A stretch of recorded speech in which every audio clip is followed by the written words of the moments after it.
मायड़ थारो महाराणा प्रताप कैसी गुफा में रहे थे। गुफा के अंदर काफी अंधेरा भी है, या जो कि हल्दी घाटी से सिर्फ थोड़ी सी दूरी पर है। हल्दी घाटी की मिट्टी बिल्कुल पीली। ने चंदन को उदय सिंह समझकर चंदन की हत्या कर दी। अपन जब हल्दी घाटी का म्यूजियम देख लेंगे उसके बाद में जाएंगे हल्दी घाटी जहाँ पर युद्ध हुआ था, और रक्त तलाई भी जाएंगे। और मैं किसी धातु के पात्र में भोजन करूंगा। घाटी युद्ध के बाद चेतक घोड़ों ने 22 फीट के एक बरसाती नाले को पार किया।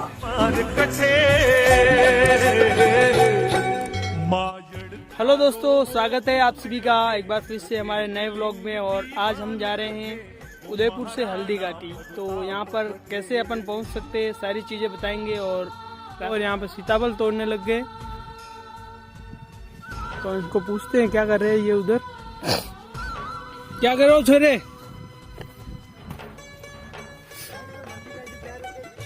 हाँ। हाँ। क्या कर रहे हो छोरे इधर? देखो हम हल्दी घाटी जा रहे थे, बीच में सीताफल के पेड़ दिखे, यहाँ रुके, हम सीताफल तोड़ रहे थे फिलहाल में। और यहाँ से इनको तोड़ने के बाद अभी हल्दी घाटी के लिए रवाना होंगे। तो गाइज इधर इनको बहुत सारे सीताफल के पेड़ दिखे, तो हम यहीं पे रुक गए बीच में रास्ते में गाड़ी इधर खड़ी करके। और इधर से बहुत सारे ये तोड़ के मेरे पीछे बैग लेके आया हूँ मैं, तो पूरा बैग भर रहे हैं ये। तो देखेंगे वहाँ पर क्या क्या देखने को मिलता है। तब तक के लिए बाय। यहाँ जाने के लिए आपको उदयपुर अम्बेरी चौराहे से पिंडवाड़ा रोड पर इसवाल से अंदर होकर हल्दी घाटी पहुँच सकते हैं। बाकी आप नाथद्वारा से होकर भी आ सकते हैं। और उदयपुर से हल्दी घाटी की दूरी मात्र 47 किलोमीटर 1 घंटे में आप जा सकते हो। मैं आपको इसवाल वाला रास्ता रिकमेंड करूँगा, क्योंकि ये शॉर्ट है और टाइम भी बचता है। हम अभी हल्दी घाटी म्यूजियम पहुंच गए हैं। यहाँ से हम आपको अंदर जाकर पूरा दिखाएंगे कि म्यूजियम के अंदर आपको क्या क्या देखने को मिलता है। और इसके अलावा उस हल्दी घाटी के दर्रे के वहाँ पर भी जाएंगे। तो चलिए पहले यहाँ पर अंदर जाते हैं, देखते हैं यहाँ पर कितना टिकट रहने वाला है। तो दोस्तों यहाँ पर टिकट विंडो से हमने अभी टिकट ले लिया है। यहाँ से अंदर जाएंगे।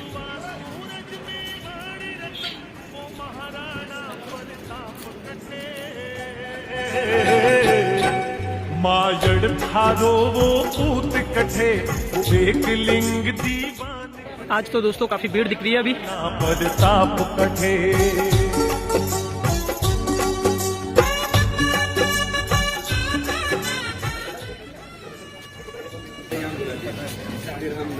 हेलो दोस्तों, आज हम आ गए हल्दी घाटी म्यूजियम के अंदर। और आज हम आपको अंदर से पूरा हल्दी घाटी म्यूजियम एक्सप्लोर करके दिखाएंगे। और अब अपन जब हल्दी घाटी का म्यूजियम देख लेंगे उसके बाद में जाएंगे हल्दी घाटी जहाँ पर युद्ध हुआ था, और रक्त तलाई भी जाएंगे, और वो शाही बाग भी दिखाएंगे हमारे वीडियो के अंदर। तो पूरा देखिएगा वीडियो। Thank you.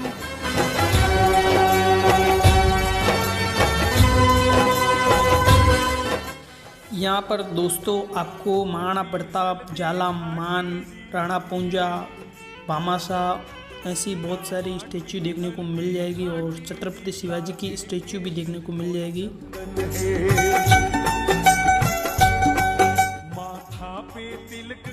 तो दोस्तों अभी हम वेटिंग में खड़े हैं यहाँ पर।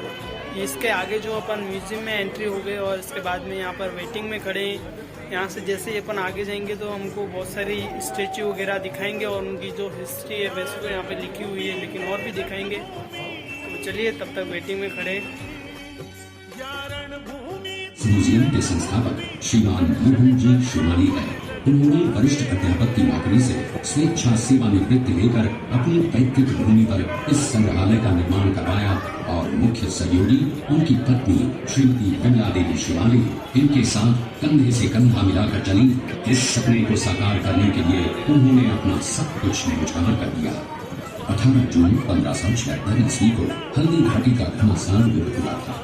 यह युद्ध केवल एक दिन का था, जो मेवाड़ के राजा महाराणा प्रताप एवं मुगल अकबर की सेना के मध्य हुआ था।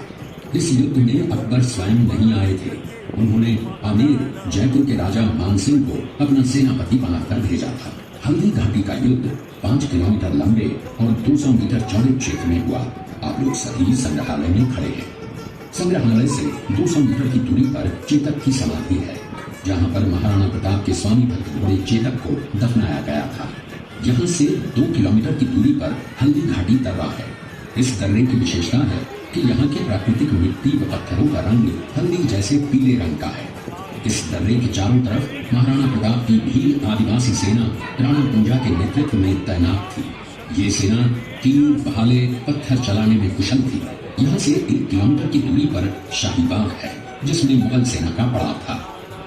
मुगल सेना 18 जून 1576 ईस्वी को प्रातः सूर्योदय के साथ मेवाड़ की राजधानी गोविंदा की तरफ आगे बढ़ने लगी, तो उन पर महाराणा प्रताप की सेनाओं ने आक्रमण किया और उनसे गोरिल्ला पद्धति से युद्ध किया। ये आक्रमण इतना तेज था कि जिससे मुगल सेना में भगदड़ मच गई। महाराणा प्रताप की सेनाओं ने मुगल सेना को यहाँ से 3 किलोमीटर दूर पीछे समतल क्षेत्र में, जहाँ अभी खम्बोर गांव है, वहां तक खदेड़ दिया। इसी खम्बोर गांव के पास बनास नदी के पास समतल मैदान में 7 घंटे का भयानक युद्ध हुआ। इस युद्ध में दोनों पक्षों से कुल 18,000 सैनिक मारे गए। जब ये युद्ध समाप्त हुआ तो वहां पर मानसूनी बरसात हुई और वहां पर कटी हुई लाशें और खून में पानी में मिलकर एक तलाई का रूप ले लिया। इतिहासकारों ने इस तलाई को रक्त तलाई का नाम दिया। इस युद्ध में ग्वालियर का एक पूरा राज परिवार, जिसमें राजा रामशाह तंवर और उनके दोनों पुत्र थे, शहीद हो गया। यहीं पर एक बगीचा बनाया हुआ है और जो इस युद्ध में शहीद हुए थे उनके स्मारक इसी बाग में बने हुए हैं। इस लड़ाई की विस्तृत जानकारी आपको एक फिल्म के द्वारा दी जाएगी। आप जब इस कक्ष में सब कुछ देख चुके होंगे तब ये फिल्म और लाइव व साउंड शो शुरू होंगे। तब तक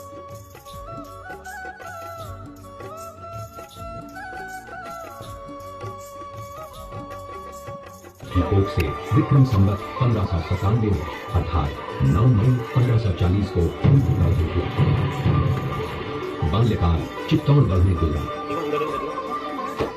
सन 1567 में अकबर ने जब चित्तौड़गढ़ पर आक्रमण किया तो मेवाड़ के प्रमुख सरदारों और सेना नायकों के आग्रह पर महाराणा उदय सिंह ने चित्तौड़गढ़ छोड़ दिया। अपने देश, कुल, गौरव और मातृभूमि की मर्यादा के लिए प्राण न्योछावर करने वाले योद्धाओं और ललनाओं से प्रताप ने न केवल सीख ली बल्कि ये घटना उनके जीवन का आधार बन गई। फरवरी 1572 को महाराणा उदय सिंह का देहांत हुआ। प्रताप की ज्येष्ठता और योग्यता को ध्यान में रखते हुए सरदारों ने उनको राजगद्दी पर आसीन किया। होली के दिन उनका गोविंदा में राज तिलक हुआ। उस समय तक लगभग सभी राजाओं ने अकबर की अधीनता स्वीकार कर ली थी। एकमात्र महाराणा प्रताप ने अपना मस्तक अकबर के आगे नहीं झुकाया। प्रताप मुगलों से लोहा लेने की तैयारी में जी जान से जुट गए। 18 जून 1576 की सुबह हल्दी घाटी और खमनोर के मध्य एक मैदान में ऐतिहासिक युद्ध हुआ। महाराणा प्रताप की सेना गोविंदा से हल्दी घाटी पहुंची, जबकि सेनापति मानसिंह के नेतृत्व में मुगल सेना ने हल्दी घाटी के ठीक नीचे मैदान में अपना मोर्चा जमाया। मुगल सेना के हरावल दस्ते द्वारा घाटी में घुसपैठ करने के प्रयास की प्रतिक्रिया स्वरूप महाराणा प्रताप की सेना मुगलों पर टूट पड़ी। प्रताप के हरावल सैन्य दलों का नेतृत्व पठान हाकिम हासूर कर रहे थे। वीरू राणा, जो राणा पूंजा के नाम से भी जाने जाते हैं, उनके नेतृत्व में भील आदिवासियों ने गोरिल्ला पद्धति से युद्ध करते हुए मुगलों के छक्के छुड़ा दिए। देखते ही देखते शाही सेना में खलबली मच गई। रक्त तलाई घोड़ों की टापों, हाथियों की चमकारों और तलवारों की झंकारों से गूंज उठी। चारों तरफ हाहाकार मच गया। युद्ध का घटनाक्रम अचानक उस समय बदल गया जब प्रताप ने अपने घोड़े चेतक को एड़ लगाकर मानसिंह के हाथी पर चढ़ा दिया और उस पर भाले से भरपूर वार किया। मानसिंह हवा में दुबक गया। हाथी से उतरते समय चेतक की एक टांग कट गई। इस स्थिति को भांपकर महाराणा प्रताप के हमशक्ल सेनापति झालामान ने महाराणा प्रताप से आज्ञा लेकर उनका राजमुकुट धारण किया। मुगल सेना झालामान को महाराणा प्रताप समझकर उन पर टूट पड़ी और झालामान शहीद हो गए। उधर चेतक ने अपने स्वामी को 5 किलोमीटर तक 3 टांगों पर ही लेकर एक बरसाती नाले को पार किया।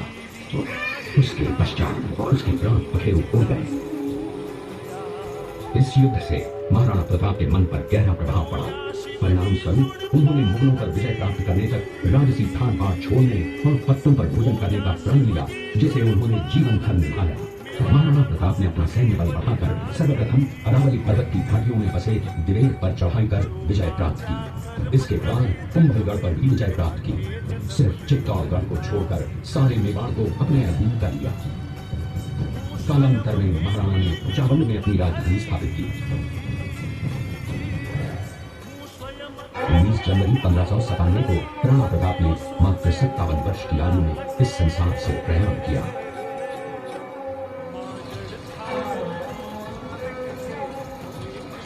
हल्दी घाटी का युद्ध एक सांप्रदायिक युद्ध न होकर आत्मसम्मान, मातृभूमि की स्वतंत्रता व स्वाधीनता का संघर्ष था। इसका प्रमाण ये है कि जहां पर अकबर की सेना के सेनापति जयपुर के राजा मानसिंह थे, वहीं पर महाराणा प्रताप की सेना के सेनापति काबुल के हाकिम खां सूद थे। महाराणा प्रताप स्वतंत्रता की बेड़ी पर एक ऐसा अंगारा था जो आत्मसम्मान व देश गौरव के लिए दिन रात जलता रहा, धड़कता रहा, और अंत में बुझकर भी उसने देश में ऐसा लौट भर दिया जिसकी प्रखर किरणों ने भारत माता को गुलामी की जंजीरों से मुक्त कराने के लिए सदा प्रेरित किया। मेवाड़ की प्राचीन राजधानी चित्तौड़गढ़ का है। इसी किले के अंदर महाराणा प्रताप का बचपन बीता था। इस किले की तलहटियों में महाराणा प्रताप ने अपने गुरु से शिक्षा प्राप्त की थी। उन्होंने आक्रमण किया और उस आक्रमण में कोई भी राजा सैनिक वीर गति को प्राप्त कर लेते तो उनकी पत्नियां वीरांगनाएं अपने सतीत्व की रक्षा करने के लिए जलती हुई अग्नि में कूद प्राणों को त्याग देती थी, जिसे हम जौहर कहते हैं। चित्तौड़गढ़ में 3 मुख्य बड़े जौहर हुए थे। प्रथम जौहर 1303 ईस्वी में रानी पद्मिनी ने 16,000 स्त्रियों वीरांगनाओं के साथ जौहर किया था, सिर्फ अल्लाउद्दीन खिलजी के कारण। दूसरा जौहर 1535 ईस्वी में गुजरात के शासक बहादुर शाह के आक्रमण के कारण रानी कर्मावती ने वीरांगनाओं के साथ किया। और तीसरा जौहर 1568 ईस्वी में जब अकबर ने चित्तौड़गढ़ पर आक्रमण किया, उसी समय रानी फूलकुंवरी ने 7,000 वीरांगनाओं के साथ जौहर किया। फिर भी अकबर का मन नहीं भरा और अंत में हजारों आम लोगों का कत्लेआम करवाकर उन्हें मौत के घाट उतारा गया। इस किले में देखने योग्य विजय स्तंभ है, कीर्ति स्तंभ, वीरा मंदिर, जैन मंदिर, कालिका माता मंदिर, भामाशाह हवेली, कुंभाश्याम मंदिर, फतेह प्रकाश महल है। ये किला यहाँ से 140 किलोमीटर दूरी पर है। ये देखते हुए सभी अतिथि आगे की तरफ चले। उसी किले के अंदर की ये घटना है।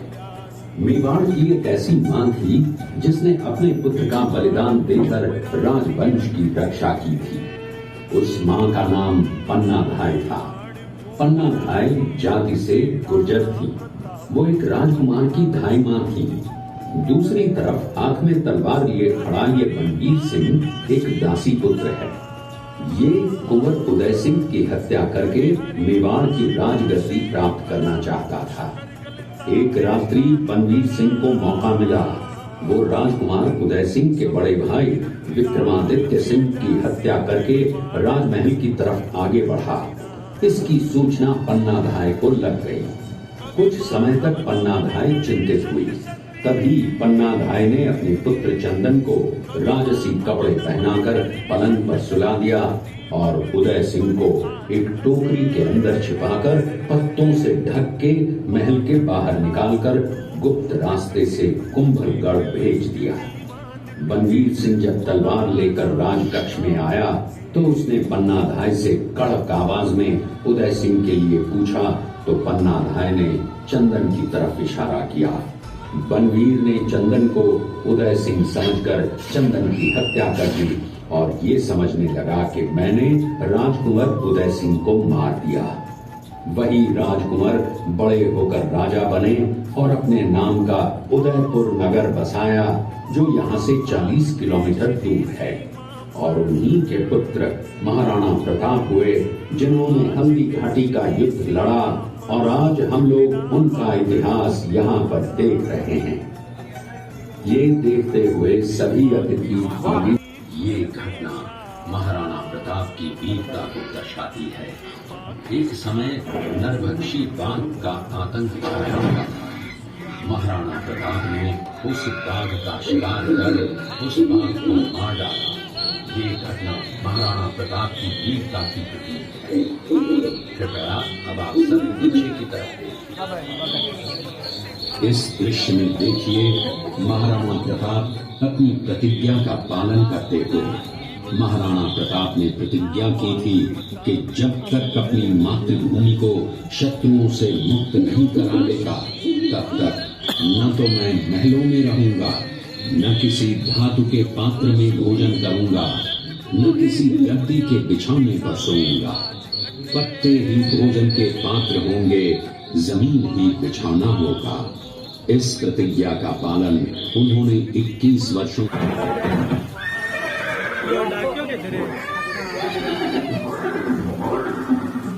ये दृश्य महाराणा प्रताप और सुविख्यात स्वामी भक्त घोड़े चेतक के अंतिम मिलन का है। हल्दी घाटी युद्ध के बाद चेतक घोड़े ने 22 फीट के एक बरसाती नाले को पार किया। ये उसी समय का दृश्य है। पास में खड़े महाराणा प्रताप के छोटे भाई शक्ति सिंह हैं, जो पहले मुगल सेना में थे। बाद में वो महाराणा प्रताप की तरफ आए, माफी मांगी और अपना घोड़ा महाराणा प्रताप को दिया। ये देखते हुए सभी अतिथि आगे की तरफ चले। ये हल्दी घाटी क्षेत्र में साल में एक बार देसी गुलाब की खेती होती है। साल में एक ही बार फूल आते हैं चैत्र महीने में। उन्हीं गुलाब के फूलों से यहाँ पर गुलाब जल, गुलकंद, शरबत तैयार करते हैं। 10,000 गुलाब के फूल 20 लीटर पानी मिलाकर फूलों को पानी के साथ में उबाला जाता है। जो स्टीम कलेक्ट होता है पीछे कॉपर के बर्तन में, वो गुलाब जल है।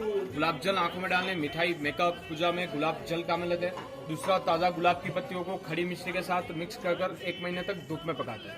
गुलकंद गैस, कब्ज, एसिडिटी, पेट की ठंडक के लिए गुलकंद खाया जाता है। गुलाब की पत्तियों से गुलाब का शरबत तैयार करते हैं।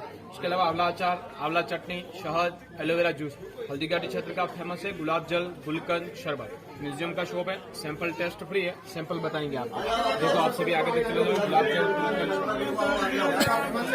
गुलकंद, आगे बढ़ जाओ, आगे बढ़ जाओ, आगे जाओ, चले जाओ दोनों, आगे ऊपर से एक में 2-3 ने पी लो।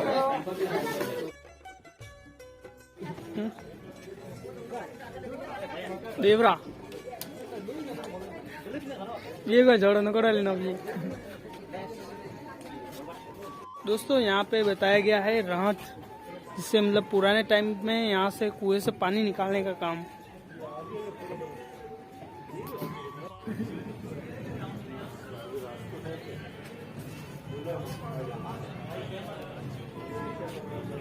तो दोस्तों अभी हमने म्यूजियम देख लिया है और यहाँ पे बाहर थोड़ा बहुत और देखने का है, वो देख के जाएंगे हल्दी घाटी और वहाँ से दिखाएंगे और वहाँ थोड़ी बहुत आपको हिस्ट्री और मिस्ट्री स्टोरी बताएंगे। रणधीरा वे सरदार बड़ा।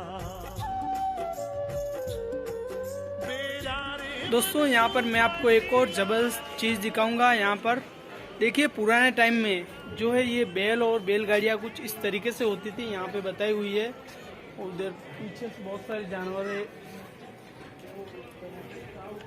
और इस तरफ पीछे का बहुत ही अच्छा नज़ारा है। यहाँ पर देख सकते हो, बिल्कुल उदयपुर का जो फोर्ट है उसी तरीके से यहाँ पे बनाया गया है। और इस तरफ यहाँ पर जूस निकाला जाता है।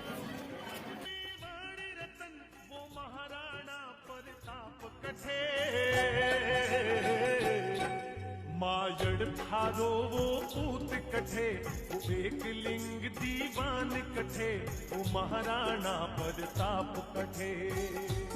या माटी हल्दी घाटी दी, या माटी हल्दी घाटी दी, लागे केसर। तो दोस्तों आप देख सकते हो हल्दी घाटी की मिट्टी बिल्कुल पीली है, हल्दी घाटी हल्दी की तरह दिख रही है। और ये आप देख सकते हो हमने यहाँ से हल्दी घाटी की मिट्टी ली है। तो अब जा रहे हैं यहाँ से वापस उदयपुर।